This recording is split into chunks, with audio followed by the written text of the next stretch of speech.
Hello दोस्तों, welcome to ABC matric. मैं हूं पिंटू सिंह। दोस्तों, आज हम लोग कक्षा 10 एनसीईआरटी गणित में प्रश्नावली 7.2 के क्वेश्चन नंबर 10 को हल करने वाले हैं, जो कि इस प्रश्नावली का सबसे अंतिम प्रश्न है। दोस्तों, क्वेश्चन नंबर 10 में बताया जा रहा है कि एक समचतुर्भुज का क्षेत्रफल ज्ञात कीजिए। सबसे पहले ज्ञात क्या करना है? समचतुर्भुज का क्षेत्रफल, जिसके शीर्ष इसी क्रम में 3 0 4 5 -1 4 और -2 -1 है। मतलब यहाँ पे चतुर्भुज के चारों बिंदु का निर्देशांक दे दिया गया है और उस चतुर्भुज का हमको क्षेत्रफल ज्ञात करना है। संकेत में साथ में दिया है कि समचतुर्भुज का जो क्षेत्रफल होता है वो होता है 1/2 गुने उसके विकर्णों का गुणनफल। इसका जो दोनों विकर्ण आएगा उसका गुणनफल। तो आइए हम लोग हल करते हैं। सबसे पहले हमें दिया जो है उसको हम लोग नोट करते हैं। समचतुर्भुज दिया है तो समचतुर्भुज आपको मालूम होगा कि चारों भुजा जिसकी बराबर होगी और एक दूसरे के समानांतर, ये भुजा इसके समानांतर और ये भुजा इसके समानांतर होंगी, और चारों के चारों क्या होगा? बराबर भी होगा। इसको हम लोग समचतुर्भुज कहेंगे। मान लेते हैं यह ए है, यह बी है, यह सी है और यह डी। समचतुर्भुज के चारों बिंदु जो है ए बी सी डी है। ए का निर्देशांक 3 और 0 है। डी का जो निर्देशांक है वो 4 और 5 है। सी का जो निर्देशांक है वो -1 और 4 है और डी का निर्देशांक -2 -1 है। इस प्रकार से हमको दिया गया है। तो सबसे पहले हमें यहाँ पे विकर्ण ज्ञात करना है, उसके बाद हम समचतुर्भुज का क्षेत्रफल ज्ञात कर पाएंगे। तो आइए हम लोग हल करते हैं। विकर्ण इसका क्या होगा? एसी होगा। तो हम लोग विकर्ण को पहले मिला लेंगे। यह एसी विकर्ण है और यहाँ पे बीडी विकर्ण। दोनों विकर्णों को हम लोग को गुणनफल करना है यहाँ पे। तो इसके लिए हम लोग पहले विकर्ण ज्ञात करेंगे। अब विकर्ण कैसे ज्ञात होगा? विकर्ण की दूरी तो यहाँ पे दूरी सूत्र के माध्यम से ज्ञात करेंगे। यहाँ पे बिंदु ए का निर्देशांक मालूम है और बिंदु सी का निर्देशांक मालूम है, तो इसके बीच की दूरी जो है हमको मालूम हो जाएगा। उसी प्रकार से यहाँ पे बी का जो निर्देशांक है वो मालूम है और डी का जो निर्देशांक है वो भी मालूम है, और यहाँ पे विकर्ण जो है और बी डी, इसकी दूरी भी हमें मालूम चल जाएगा इसके हिसाब से। तो आइए सबसे पहले हम लोग एसी ज्ञात कर लेते हैं। पहला विकर्ण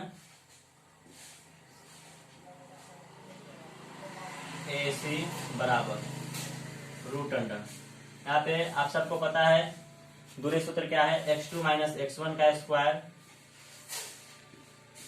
प्लस y2 - y1 का स्क्वायर। या आप दूसरे रूप में इसको x1 - x2 भी लिख सकते हैं और y1 - y2 भी लिख सकते हैं। यह माइनस में हो या प्लस में हो, स्क्वायर होने के बाद हमेशा वह धनात्मक हो जाता है। तो आइए हम लोग हल करते हैं। अगर हम इसको x1 और y1 लेते हैं और इसको अगर x2 और y2 लेते हैं तो हम इसमें से इसको घटाएंगे। तो x2 के जगह पे क्या डालेंगे? -1 और x1 के जगह पे -3 रखेंगे। यह सूत्र का माइनस है और यहाँ पे 3 है तो 3 को हमने रख दिया। यहाँ पे स्क्वायर है तो स्क्वायर लिख देंगे। फिर प्लस y2 - y1, तो y2 के मान जो है हम यहाँ पे 4 लेंगे और माइनस y1 का मान क्या होगा? 0, इसका स्क्वायर।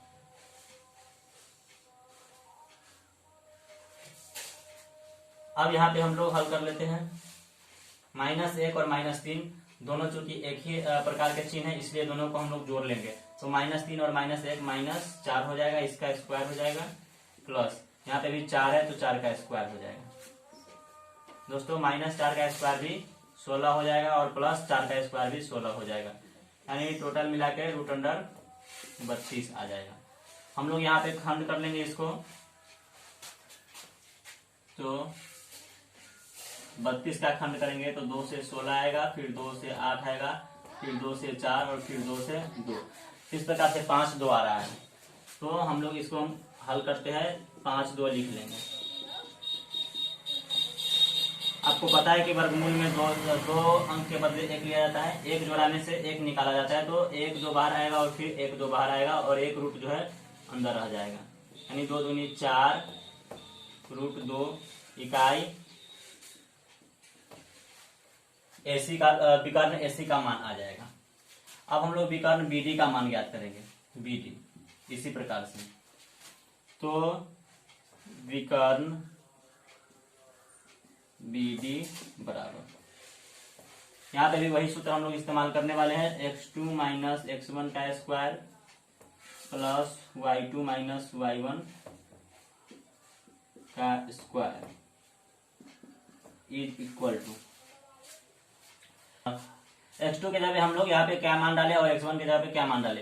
तो आप यहाँ पे कुछ भी मान सकते हैं, इसको x1 और y1 मान सकते हैं या इसको भी आप मान सकते हैं। तो हम लोग किसी में से किसी को हल कर सकते हैं। मान लेते हैं x2 है, तो x2 की जगह पे क्या लिखेंगे -2 और x1 की जगह पे 4 हो जाएगा और ये सूत्र का माइनस है, इसका स्क्वायर हो जाएगा प्लस y2 की जगह पे फिर -1 आ जाएगा और y1 की जगह पे 5 आ जाएगा। ये सूत्र का जो है माइनस है, इज इक्वल टू क्या हो जाएगा -2 और -4 दोनों का चिन्ह सेम है इसलिए दोनों जुड़ जाएगा, -6 का स्क्वायर हो जाएगा और प्लस ये भी चिन्ह दोनों का माइनस सेम है तो ये भी क्या हो जाएगा -6 का स्क्वायर। इसका भी स्क्वायर करने पे 36 आएगा और इसका भी स्क्वायर करने पे 36 आएगा, यानी √72 आएगा। इसको भी हम लोग हल करेंगे इस प्रकार से, तो 6√2 आएगा, 6√2 इकाई यहाँ पे आ रहा है। तो विकर्ण बीडी का मान इतना आ रहा है, विकर्ण एसी का मान जो है इतना आ रहा है। हम लोग अब सूत्र के हिसाब से अब हम लोग हल करने वाले, जो सूत्र हमको दिया गया है संकेत में समचतुर्भुज का क्षेत्रफल वाला, उस सूत्र का हम लोग यहाँ पे इस्तेमाल करने वाले हैं। तो लिखेंगे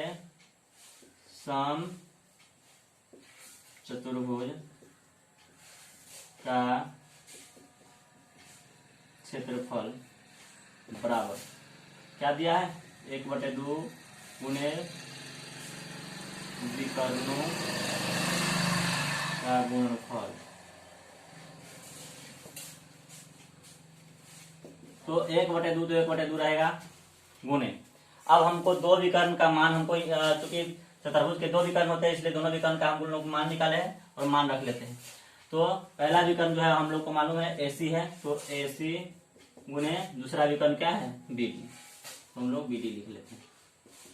1/2 गुणे AC का जो मान आया है वो कितना आया है 4√2, तो 4√2 गुणे BD का मान कितना आया है 6√2, तो 6√2। अब इसको हम लोग हल कर लेते हैं दोस्तों। यह भी इकाई है, यह भी इकाई है। हम अगर इसको क्षेत्रफल ज्ञात करेंगे तो फिर इकाई गुणे इकाई यानी वर्ग इकाई हो जाएगा। क्या हो जाएगा वर्ग इकाई। ऐसे भी क्षेत्रफल का मात्रक वर्ग होता है।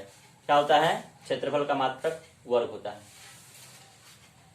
2 से यह 4 कट जाएगा 2 बार में, तो 2√2 गुणे 6√2 बच जाएगा। 2 से 6 में गुना हो जाएगा तो 12 हो जाएगा और √2 से √2 में गुना होगा तो 2 आ जाएगा। तो 12 से 2 में गुना करेंगे तो 24 वर्ग इकाई हम लोग को इस चतुर्भुज का क्षेत्रफल आ जाएगा। तो हम लोग अब लास्ट में लिख देंगे, अतः समचतुर्भुज का क्षेत्रफल 24 वर्ग इकाई है। तो दोस्तों यही इसका आंसर हो जाएगा।